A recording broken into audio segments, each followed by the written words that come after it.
Coucou les amis, j'espère que vous allez tous très bien. Je suis ravie de vous retrouver aujourd'hui. D'abord parce que je vais vous livrer en exclusivité la couverture du prochain livre qui sort le 24 mai aux éditions Jouvence. Je vous laisse regarder cette couverture magnifique, illustrée par Rosa Carbonel, illustratrice de mes deux précédents livres. Des illustrations magnifiques, j'aime énormément ce livre. Je vous en parlerai un peu plus dans une dizaine de jours, puisqu'il y aura des séances de dédicaces qui vont être programmées. Donc on fera une vidéo dans laquelle je vous présenterai le livre, son intérieur et de quoi il parle, mais je pense que le titre parle de lui-même. Alors du coup aujourd'hui, eh bien on va se faire une recette de conserve, puisqu'on parle d'un livre qui parle de conserve. On va travailler avec la rouelle de porc. La rouelle de porc, c'est une viande pas chère, et c'est une viande extrêmement facile à travailler, et l'avantage qu'elle a, c'est que lorsqu'elle cuit assez longtemps, elle est très tendre, et comme elle est aussi très grasse, elle est parfaite pour cette recette de porc confit en stérilisation. Je vous montre ce que j'utilise comme ingrédient, vous allez voir, c'est tout simple. Allez, c'est parti. Il va donc nous falloir de la rouelle de porc. Alors, les quantités que vous voulez, hein, moi j'en ai 2,5 kg, mais vous pouvez en faire moins ou en faire plus, c'est vous qui voyez. Après, vous adapterez les ingrédients en fonction. Il va nous falloir du paprika, du sel et ici des baies roses que je vais concasser et quelques feuilles de laurier.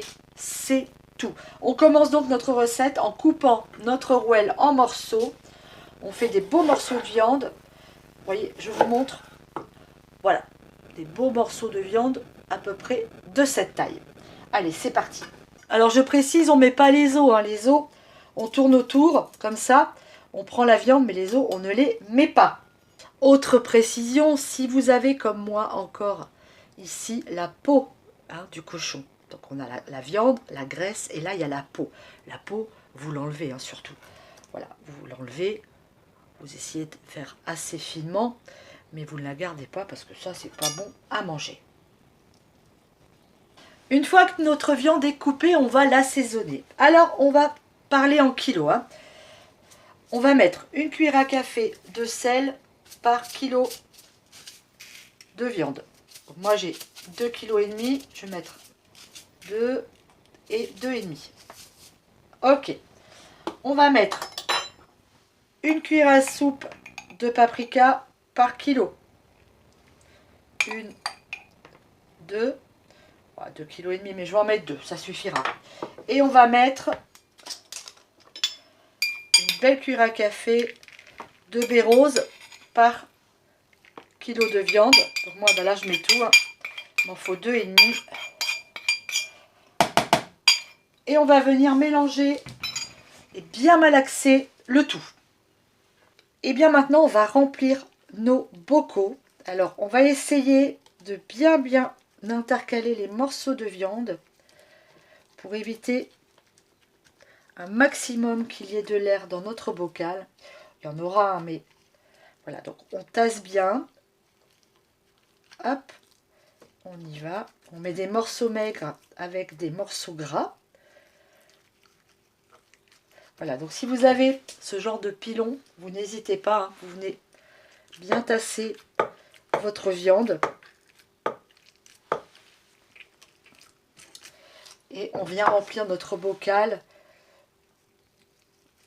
Voilà, on laisse à peu près 1 cm d'espace entre la fin du remplissage et le couvercle. Allez, c'est parti, on fait ça. Et à la fin, une fois qu'on a fini, on vient couvrir, je vous montre celui-là, d'une feuille de laurier. Si comme moi vous utilisez des bocaux avec des joints, vous faites bouillir vos joints avant de les mettre sur vos bocaux. Une fois que nos joints ont bouilli, on les essuie bien et on vient les placer. Alors de cette façon, je le dis toujours, mais c'est bête, mais il faut y penser, la petite languette sur le côté, parce que si vous la mettez ici au niveau de l'ouverture, quand vous allez fermer, vous allez galérer pour ouvrir vos bocaux. Donc la languette, toujours sur le côté. Et puis, on vient tout simplement fermer nos bocaux. Une fois qu'on a fermé nos bocaux, je réexplique le principe de la stérilisation pour les novices.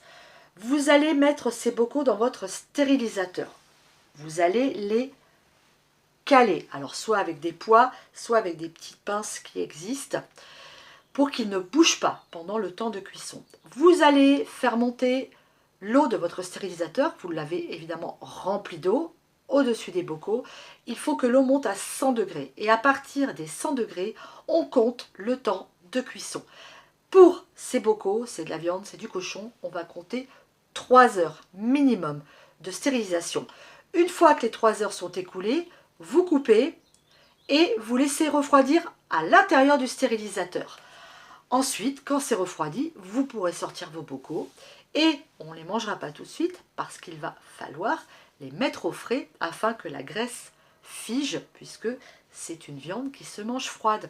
Et on se retrouve dans 2 jours lorsque nos bocaux auront stérilisé, refroidi et qu'on pourra les déguster. Allez, à dans 2 jours! On se retrouve aujourd'hui pour vérifier si nos stérilisations ont réussi et surtout pour goûter cet excellent confit de porc. Alors, on va ouvrir un bocal ensemble. Voilà, j'ai été chercher mes bocaux, j'ai fait des petites étiquettes, c'est vraiment sublime. Alors, ça se démoule très facilement. Maintenant, on va couper des tranches. Ça y est, j'ai coupé ma viande. Ça fait des jolis morceaux de porc. Alors, ce porc confit, vous allez le manger à l'apéritif, comme ça, avec des cornichons ou des pickles. Vous pouvez le manger en entrée ou en plat avec une salade verte, même avec une poêlée de frites. C'est vraiment absolument délicieux. C'est très parfumé. La viande est très tendre. Je vais en goûter un tout petit bout que j'ai ici.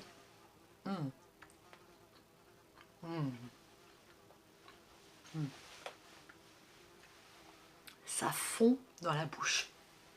C'est un régal. Les amis, j'espère que cette recette vous a plu. Sachez que dans le livre qui va sortir donc le 24 mai, il y a plus d'une centaine de recettes de conserves à faire à la maison.